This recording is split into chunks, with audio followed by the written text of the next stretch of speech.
Textile. There it was, captured, intact.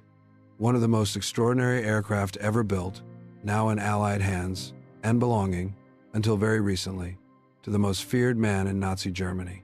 Not Hitler, not Goering, Heinrich Himmler, the head of the SS, the architect of the Holocaust, a man whose name made even hardened soldiers lower their voices. And somehow, at the end of the war, his personal flying palace ended up grounded, examined, and preserved by the very people who had spent years trying to destroy everything it represented. The question is not just how that happened. The question is what was inside that aircraft, what it felt like to step through its door, what it said about the era that produced it, and why, nearly 80 years later, it still feels like something from another world entirely. This is the story of the Focke-Wulf Fw 200 Condor, specifically the C-4 variant, and more precisely the aircraft configured as a personal transport for Heinrich Himmler during the final years of the Second World War. But before we talk about Himmler, before we talk about capture, before we talk about what the Allies found when they opened that door, we need to understand what kind of aircraft the Condor was. Because if you only know it as a military patrol bomber, as the aircraft Churchill once called the scourge of the Atlantic, you are missing the most fascinating half of its story. The half that begins not in wartime, but in peacetime. Not over the gray waters of the North Atlantic, but on long-distance routes between Europe and the Americas. Not as a weapon, but as one of the most elegant and ambitious commercial aircraft of the late 1930s. An aircraft that was, for a very brief and brilliant moment, the closest thing the world had ever seen to a luxury hotel suspended in the sky. So let me take you back to before the war. Back to a time when the Condor was not a symbol of fear, but a symbol of something entirely different. A symbol of what it was beginning to mean, for the first time in history, to truly fly in comfort. And I want you to sit with that thought as we begin, because by the time we reach the end of this story, you will understand exactly what was lost when the era of aircraft like this one came to a close. The Focke-Wulf Fw 200 was designed in the mid-1930s by Kurt Tank, one of the most gifted aircraft engineers in German history, in response to requests from Lufthansa for a long-range commercial airliner capable of crossing the North Atlantic nonstop. That was the ambition, not just to build a comfortable aircraft, but to build one that could make the transatlantic route a reality for paying passengers. In August 1938, a prototype of the Fw 200 completed a non-stop flight from Berlin to New York in just under 25 hours. That was not a military achievement. That was a commercial statement of the highest order, and it made headlines across the world. Can you imagine what that meant in 1938? To board an aircraft in Berlin in the morning and arrive in New York the following day, without a single stop? When ocean liners still took 5 or 6 days to make the same crossing, the Condor did not just shrink the world. It redefined what people believed was possible. But it was the interior of the commercial Fw 200 that truly separated it from anything else flying at the time. Lufthansa configured its Condors to carry between 26 and 27 passengers. But the layout was generous, thoughtful, and refined in a way that most aircraft of the era simply were not. The cabin was divided into compartments, not a single open tube. Passengers sat in wide, individually upholstered seats with armrests and adequate legroom.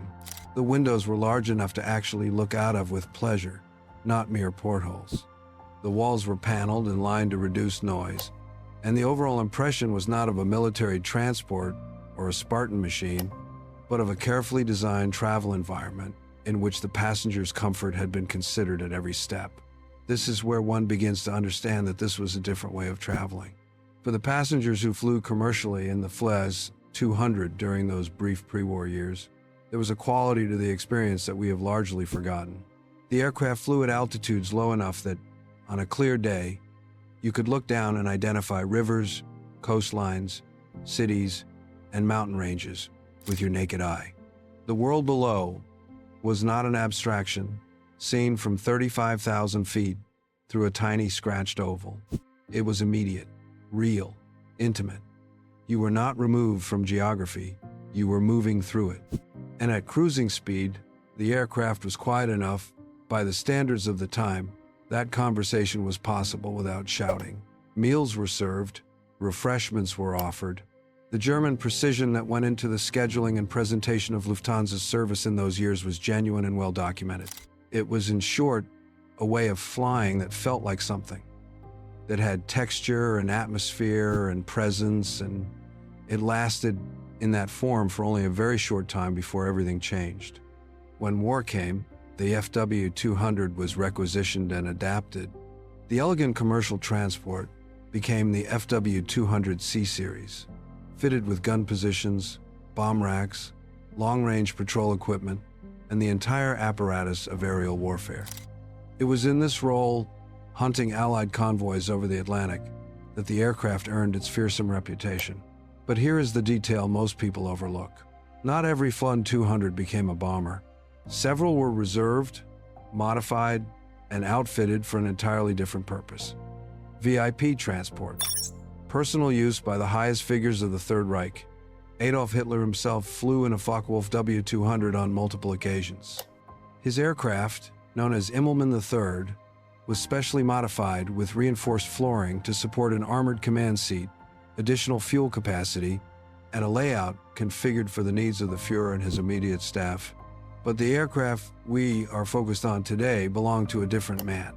A man, in many ways, even more methodical, even more calculating, and in the judgment of historians, even more coldly dangerous. Heinrich Himmler, Reichsfuhrer SS. And this is where the story begins to take on a different quality. Because Himmler's aircraft was not just a converted patrol bomber with a few comfortable seats bolted in.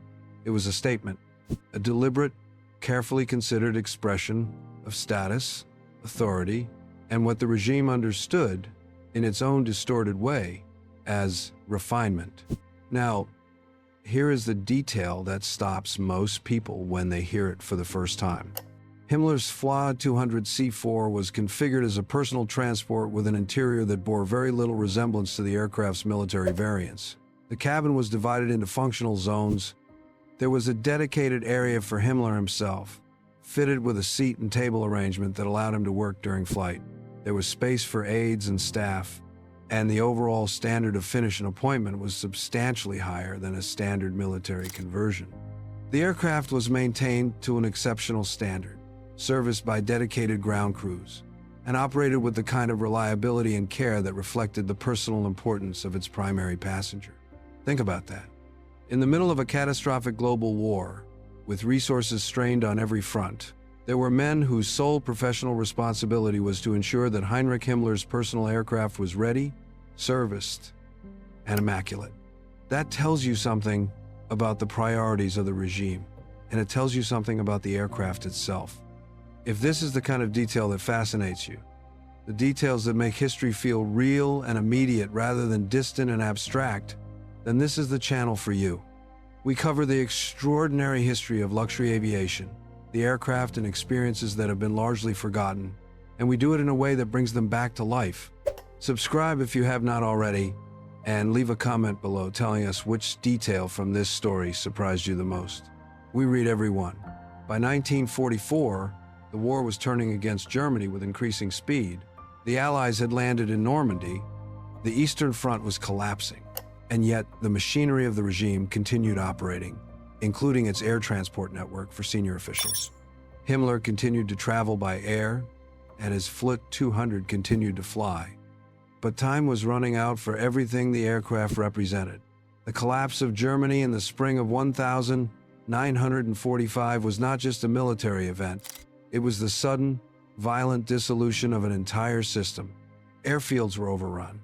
Aircraft were abandoned, burned, or surrendered. And in the chaos of those final weeks, some of the regime's most personal and revealing artifacts simply fell into the hands of whoever arrived first. The FW-200 that had served as Himmler's personal transport was found by Allied forces at the end of the war. The aircraft was intact, grounded, and available for examination. And what the Allies found when they went through it with careful attention was not just a military aircraft. It was a window into how the senior figures of the Third Reich had chosen to insulate themselves from the reality of the war they were conducting. The contrast between the interior of that aircraft and the conditions being experienced by virtually everyone else in Germany in 1945 was not subtle. It was absolute. Here is something worth sitting with for a moment. In the spring of 1945, German cities were in ruins. Millions of people were displaced, starving or dying. The infrastructure of an entire nation had been destroyed. And yet, until the very end, aircraft like Himmler's Fw-200 were being fueled, staffed, and kept in operational condition for the comfort and convenience of a handful of men. The aircraft was not just a transport, it was a symbol of a profound and almost incomprehensible disconnection from reality. The Allies, for their part, were fascinated. The technical teams that examined captured German aircraft in the final weeks and months of the war included engineers, intelligence officers, and aviation specialists who understood immediately that the Fw-200 represented something significant, not just militarily, but historically. Here was an aircraft that had begun its life as a commercial pioneer, one of the great achievements of pre-war civil aviation, and had ended up as the personal conveyance of one of the most notorious figures of the 20th century. The arc of its story was as dramatic as the era that produced it. Several Fw-200s were evaluated by Allied personnel after the war. Test flights were conducted. Technical reports were compiled. The aircraft was studied with the careful attention that the Allies brought to all captured German aviation technology in that period. And what those evaluations confirmed was something the aircraft's commercial history had already suggested. The Fw-200, in its original conception, was a genuinely remarkable piece of engineering. Its range was extraordinary for its time. Its passenger capacity and cabin quality placed it among the finest long-range airliners of the late 1930s. The tragedy, in purely aeronautical terms, was that the war had interrupted what might have been a defining chapter in the history of long-distance commercial flight. This is the moment in the story where the emotional weight of everything we have discussed begins to settle. And I want you to feel it properly, because it is easy to talk about aircraft as machines, as statistics, as entries in a technical manual. It is harder and more important to understand what they represented, what they meant to the people who designed them, flew them, maintained them, and experienced them, and what their disappearance cost. The commercial Fw-200 carried passengers on regular Lufthansa routes until the outbreak of war. It flew between Berlin and Tokyo via the Siberian route. It made demonstration flights to the United States and South America. It operated in a world where long-distance air travel was still so new, so rare, and so genuinely extraordinary that the people who experienced it never forgot it. To fly in a Condor in 1938 or 1939 was not merely to travel, it was to participate in something that felt to the people living through it like the beginning of a new era. And then the war took it, took the aircraft, took the era, took the particular quality of experience that came from flying in a large, beautifully appointed long-range airliner at a time when such things were still miraculous. The pilots who flew those routes, the passengers who sat at those windows and watched the world pass beneath them, the ground crews who polished and prepared those aircraft with genuine pride in what they represented, all of them were caught up in a historical rupture, so total and so violent that there was no going back. The aircraft that survived the war were worn, modified, converted, and eventually scrapped. The world they had been built for simply no longer existed. If you have ever looked at a photograph of the interior of a pre-war luxury airliner and felt a sense of loss for something you never actually experienced, you understand exactly what I mean. And if that feeling resonates with you, please share this video with someone who you think would appreciate this kind of history. These stories deserve to be heard, and they deserve an audience that understands what it means when something genuinely beautiful disappears from the world. What happened to Himmler himself in those final days is well documented and grim. He was captured by British forces in May 1945, shortly after Germany's surrender. He died by suicide on the 23rd of May 1945, before he could be brought to trial at Nuremberg. His aircraft outlasted him, as objects so often outlast the people who define themselves through them. The specific Flu 200 associated with Himmler's use did not survive indefinitely after the war. Like the vast majority of German aircraft from the conflict, it was eventually scrapped or destroyed, as the process of dismantling the material legacy of the Third Reich proceeded in the years that followed. Only fragments, documents, photographs, and memories remained. The aircraft itself, that particular machine with its particular history, vanished from the world as completely as the era it represented. And perhaps that is the most fitting conclusion to this story.